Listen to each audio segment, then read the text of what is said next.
Hello guys, welcome to computer शास्त्र।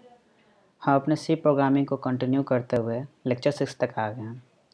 इस lecture में हम इफ एल्स स्टेटमेंट के बारे में पढ़ेंगे। लाइक सब्सक्राइब करना ना भूलें और अपने दोस्तों के साथ शेयर भी करें। तो चलिए हम अपना लेक्चर 6 कंटिन्यू करते हैं। इफ़ स्टेटमेंट के बारे में पढ़ेंगे। अभी तक हमने बेसिक इनपुट आउटपुट लेना सीख लिया, एक बेसिक सी प्रोग्रामिंग का स्ट्रक्चर देना सीख लिया, कंसोल पे कुछ भी आउटपुट देना है तो वो कैसे दे वो सीख लिया, यूज़र से कोई इनपुट लेना है तो वो सीख गया। अब हम जब प्रोग्रामिंग करेंगे तो बहुत टाइम ऐसे कंडीशंस आएंगे कि कुछ कंडीशन ट्रू हो तो मुझे यस प्रिंट करना है, अगर फॉल्स हो तो नो प्रिंट करना है। तो ये सब कंडीशंस को ईज़िली एग्जीक्यूट करने के लिए कुछ स्टेटमेंट्स हैं, उनके बारे में हम पढ़ेंगे। हम इफ़ स्टेटमेंट्स को पढ़ेंगे, इफ एल्स स्टेटमेंट को पढ़ेंगे, इफ एल्स लैडर को भी पढ़ेंगे, आगे चलकर स्विच केस स्टेटमेंट्स पढ़ेंगे। तो इस लेक्चर में हम if statement, if else statement के सारे पॉइंट्स को क्लियर करेंगे। नेक्स्ट लेक्चर में हम स्विच स्टेटमेंट के बारे में पढ़ेंगे। तो सबसे पहले इफ़ स्टेटमेंट आता है। तो इफ़ स्टेटमेंट क्या होता है कि इफ़ स्टेटमेंट किसी एक कंडीशन के ट्रू होने पे अपना ऑपरेशन को एग्जीक्यूट करता है, और अगर फॉल्स है तो दूसरे कंडीशन को एग्जीक्यूट करता है। जैसे कि सिंटैक्स ऑफ इफ़ स्टेटमेंट याद कर लें। इफ़ होता है स्मॉल ब्रैकेट के अंदर में एक्सप्रेशन होता है, वो एक्सप्रेशन अगर ट्रू है तो जो भी कोड हमने लिखा होगा इस ब्रेसेस के अंडर में वो कोड एग्जीक्यूट हो जाएगा। जैसे कि अगर मैं कोई एग्जांपल लेता हूँ तो मान लेते हैं कि int a is equal to 9 एक वेरिएबल मैंने बना दिया, ठीक है, बना लिया। अब मैं चाहता हूँ कि अगर ए का वैल्यू 9 हो तो प्रिंट करे यस। तो किस तरह से प्रिंट कर सकते हैं? मतलब कि अब हमें तो यहाँ पता है कि ए का वैल्यू 9 है, ठीक है। अगर मैं ये कर लूँ कि यूज़र से इनपुट लूँ, एक ए वेरिएबल बना लेता हूँ, यूज़र से इनपुट लेता हूँ, यूज़र इनपुट दो, क्या इनपुट दो, किसमें दो, तो ए में दो। ये स्टेटमेंट हमने स्कैनफ का पढ़ा था। इससे क्या पता चलता है कि ए के एड्रेस पे एक इंटीजर वेरिएबल को लेना है। अब हम स्टेटमेंट देते हैं इफ़ ए जो है वो इक्वल है 9 के, तो प्रिंट करो, क्या प्रिंट करो, यस। तो ये क्या है, कंडीशन है, ए इज इक्वल टू 9 एक कंडीशन है। ये कंडीशन जब ट्रू होगा तो ये इफ़ के बॉडी में जो भी चीज़ लिखे होंगे वो सारे एग्जीक्यूट हो जाएंगे। तो हम एग्जीक्यूट करके देखते हैं। सबसे पहले हम वैल्यू देते हैं 9, दिखाते हैं, तो यस प्रिंट हो गया। अब देख सकते हो, मैं जूम कर देता हूँ, मैंने वैल्यू दिया 9 तो यस प्रिंट हो गया। तो ये क्या कर रहा है कि जो भी वैल्यू मैं दे रहा हूँ ए का, उसे अपने इफ़ के एक्सप्रेशन में जो चीज़ जो लिखा हुआ है अगर वो ट्रू होता है तो अपने बॉडी के अंदर जितने भी स्टेटमेंट्स लिखे हुए हैं उसे एग्जीक्यूट कर देता है। तो यहाँ पे यूज़र ने 9 इनपुट दिया, ए का वैल्यू 9 है, ट्रू है, तो अंदर वाले सारे स्टेटमेंट को एग्जीक्यूट कर लिया। तो इसका सिंटैक्स बस इतना ही याद रखना है कि इफ़ लिखते हैं, स्मॉल ब्रैकेट के अंदर एक्सप्रेशन लिखते हैं, अगर वो एक्सप्रेशन ट्रू होता है तो ब्रेसेस के अंदर जो भी स्टेटमेंट लिखे हुए हैं सारे एग्जीक्यूट हो जाते हैं, अगर नहीं है तो ये ब्रेसेस के बाहर स्किप कर जाते हैं। अब जैसे कि मैं इसे दोबारा अगर रन करता हूँ और मैं 9 की जगह 6 देता हूँ वैल्यू, चलो थोड़ा बड़ा कर देता हूँ, 6 देता हूँ वैल्यू, तो कुछ नहीं होगा क्योंकि मैंने वो 6 के लिए कोई कंडीशन दिया ही नहीं है। मैं प्रोग्राम यहाँ पे मैं प्रोग्राम रिटर्न 0 पे आकर ख़त्म हो जाएगा। बस सिंपल सी बात थी, कंडीशन ट्रू यानी कि मेरा जो कंडीशन ट्रू होगा तो स्टेटमेंट के इफ़ स्टेटमेंट के अंडर में जो जो लिखा हुआ है वो सभी मुझे प्रिंट करके आउटपुट दे देगा। ये सिंपल इफ़ स्टेटमेंट का सिंटैक्स था। मेनली हमें सिंटैक्स याद रखना है कि इफ़ के स्मॉल ब्रैकेट के अंदर एक्सप्रेशन होता है, वो एक्सप्रेशन अगर ट्रू होता है तो जो भी कोड एग्जीक्यूट करना है बॉडी में डालते हैं, बॉडी किस तरह से क्रिएट करते हैं तो ब्रेसेस के अंदर क्रिएट करते हैं, वो सारे एग्जीक्यूट हो जाते हैं। फ्लो चार्ट देखते हैं। फ्लो चार्ट आप अच्छे से याद रखो इन सभी का, किस तरह से वर्क करता है। फ्लो चार्ट बहुत इंपॉर्टेंट है। इसका मतलब होता है स्टार्ट करना, मतलब कुछ भी दिया, ये जो ट्रायंगल होता है, ट्रायंगल का मतलब होता है कंडीशन। कंप्यूटर साइंस में आगे चलकर पढ़ोगे किस तरह से फ्लो चार्ट बनाया जाता है। तो उसमें जहाँ भी एक ट्रायंगल दिया होता है ना, ट्रायंगल का मतलब होता है कंडीशन ही चेक करना।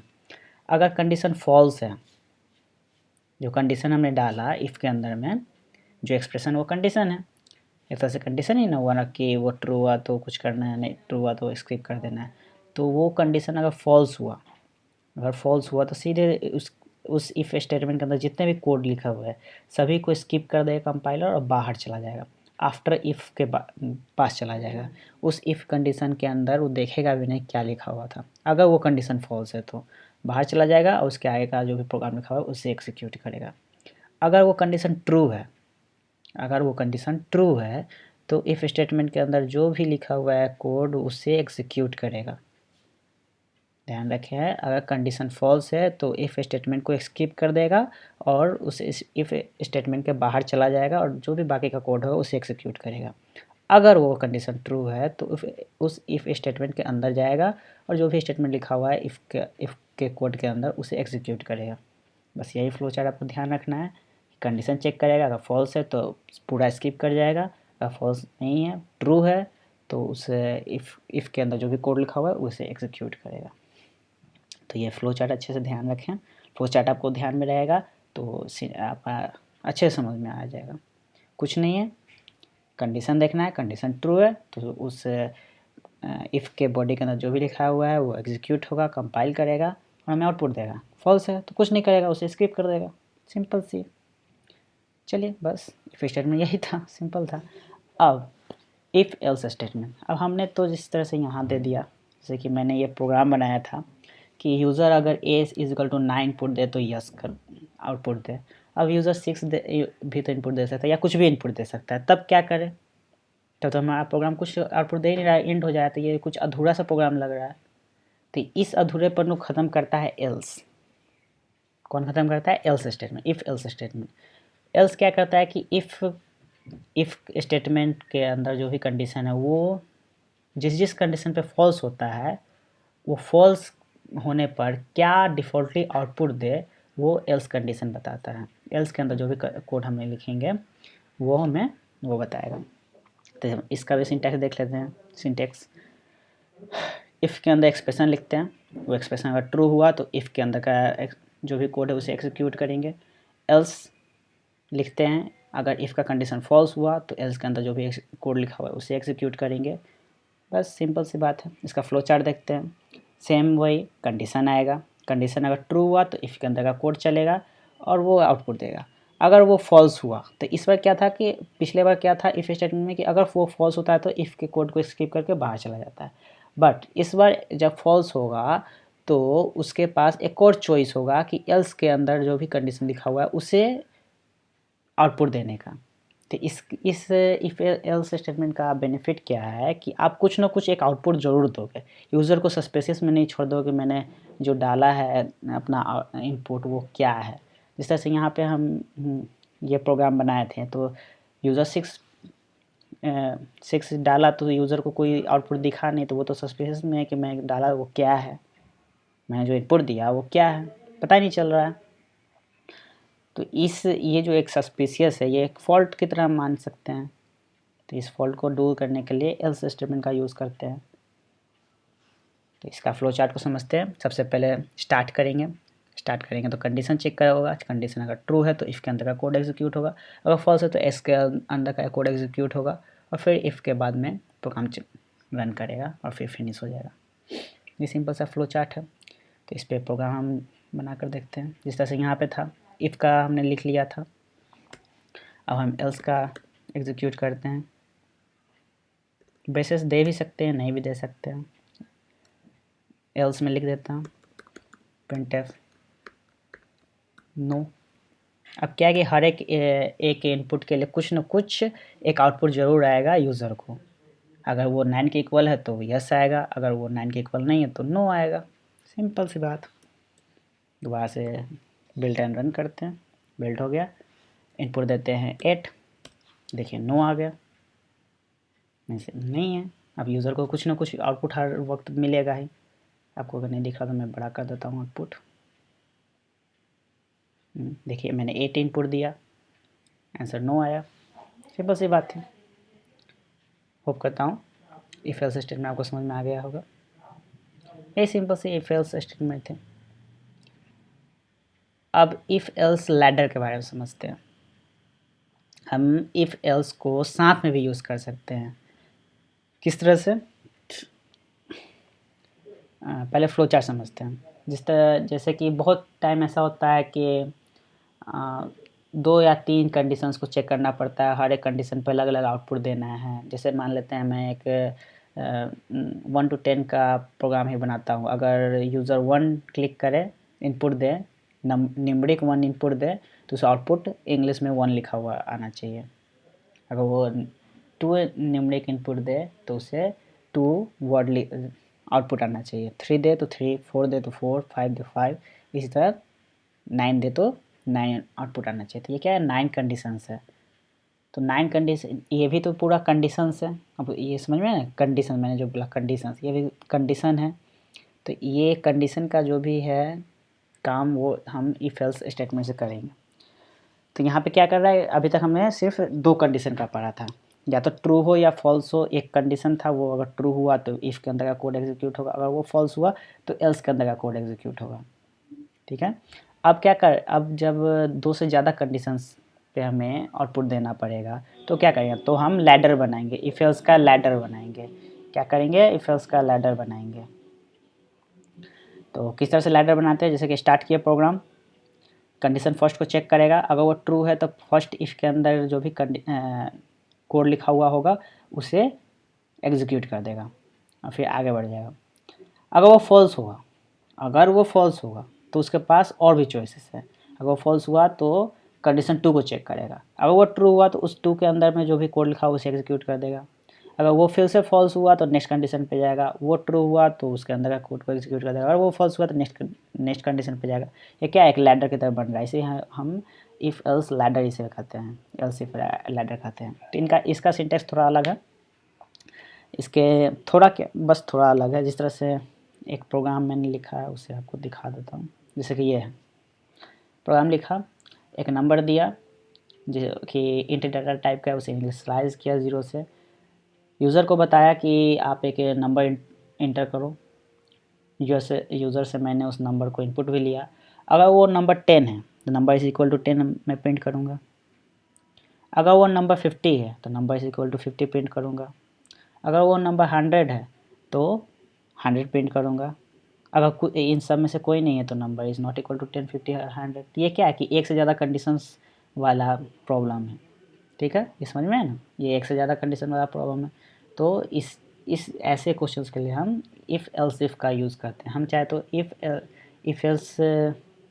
इफ़ का भी यूज़ कर सकते हैं। तो इफ़ जिस तरह से यहाँ पे एल्स लिखा हुआ है, एल्स को ओमिट भी कर सकते हैं। लेकिन उस केस में क्या होता है कि हर एक कंडीशन को चेक करता है। यहाँ पे है कि अगर फर्स्ट कंडीशन ट्रू नहीं है तो ही सेकंड कंडीशन को चेक करेगा। हर एक कंडीशन को बारी बारी से चेक करेगा। अगर हम एल्स को स्किप कर दें, सभी में एल्स इफ़ लगा दें, तो वो एक लैडर नहीं बनेगा, वो हर एक कंडीशन अलग अलग इफ़ बनेगा।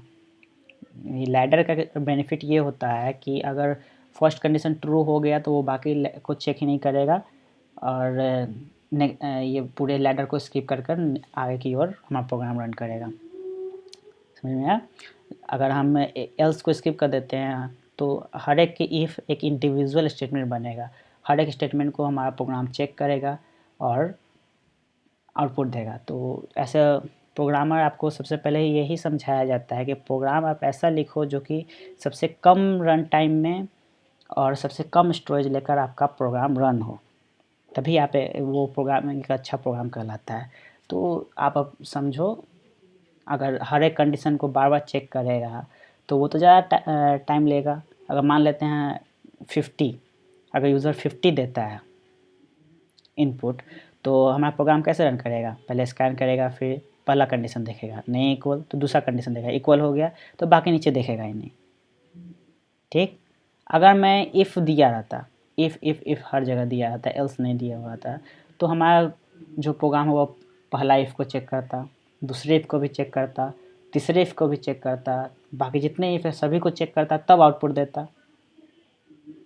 तो वो तो ज़्यादा टाइम लेगा ही, हर एक कंडीशन को चेक करेगा। इसीलिए उसे बहुत ही स्पेसिफिक टाइम पे ही हम यूज़ करते हैं, इसका ज़्यादा यूज़ करते हैं। कब यूज़ करते हैं वो आप क्वेश्चंस बनाओगे तो अच्छा से समझ में आएगा। एक हम इस पे क्वेश्चन एक प्रोग्राम लिखते हैं, जैसे कि इसे पूरा स्किप करते हैं। पहले हम यूज़र को बोलते हैं कि एक आप नंबर इंटर करो, इंटर नंबर। यूज़र से हम नंबर लेते हैं,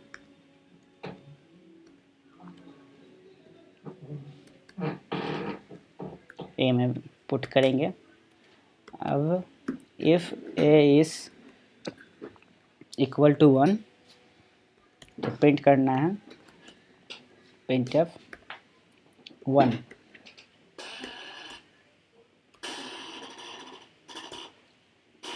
एल्स इफ, ये लेटर पे एग्जांपल है, अगर ए है सो 2 है तो printf 2 प्रिंट करना है। एल्स इफ अगर यूज़र ने इनपुट 3 दिया है तो printf 3 करना है। इस तरह अगर इन सभी में से कोई नहीं यूज़र ने इनपुट दिया है तो उसके लिए एल्स कंडीशन देते हैं। एल्स के अंदर हम से बात में चाहे तो ब्रेसेस दे भी सकते हैं, नहीं भी दे सकते हैं। printf none of 1 2 और 3।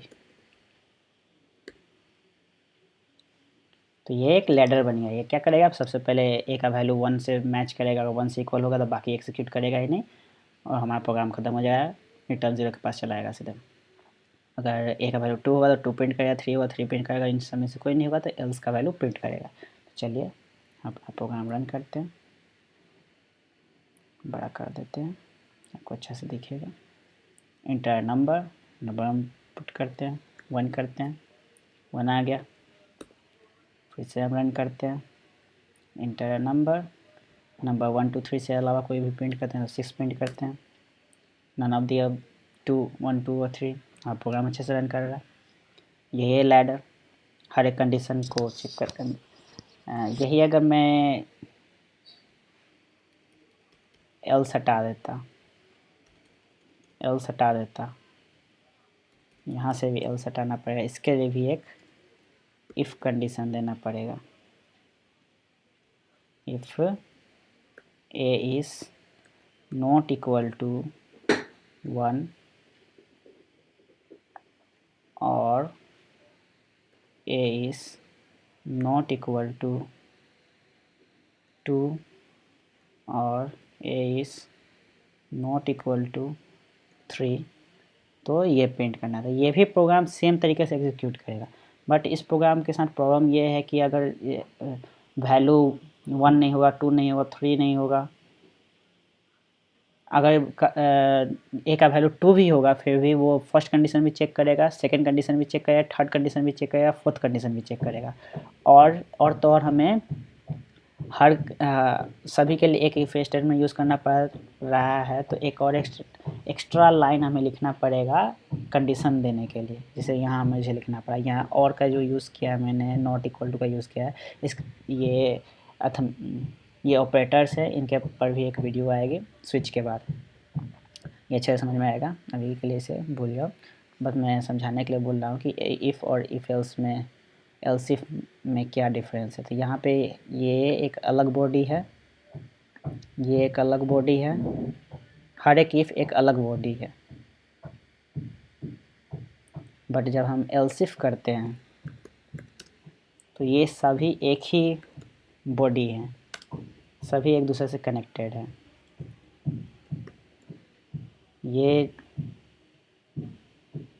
ये लैडर लास्ट एल्स पे जाकर कंप्लीट होता है।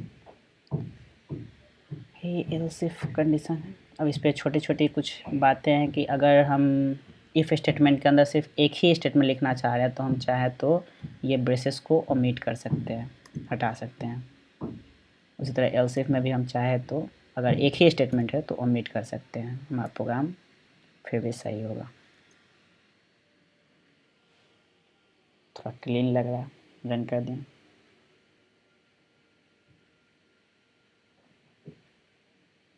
प्रॉपर्ली रन हो गया। जो 34 में इनपुट देता हो तो नो दो, प्रोग्राम सही है। बस यही है। इफ़ एल्स लैडर अच्छे समझ में आना चाहिए। इफ़ एल्स लैडर और इफ़ स्टेटमेंट्स के लैडर में डिफरेंस समझ में आना चाहिए। ये हमारा कम रन टाइम लेगा, वो हमारा ज़्यादा रन टाइम लेगा। ये हमें थोड़ा कम कोड लिखना पड़ सकता है इसमें, उसमें ज़्यादा कोड लिखना पड़ सकता है। बस सिंपल सा यही बात था। ये एक छोटा सा प्रोग्राम था। इफ़ एल्स पे आप अच्छे से क्वेश्चंस करो, सिंटैक्स को अच्छे से याद करो, फ्लो चार्ट पे ध्यान दो, और स्क्रीनशॉट ले सकते हो फ्लो चार्ट का और इस पे ध्यान दो। ये है, स्क्रीनशॉट ले लो, ये है।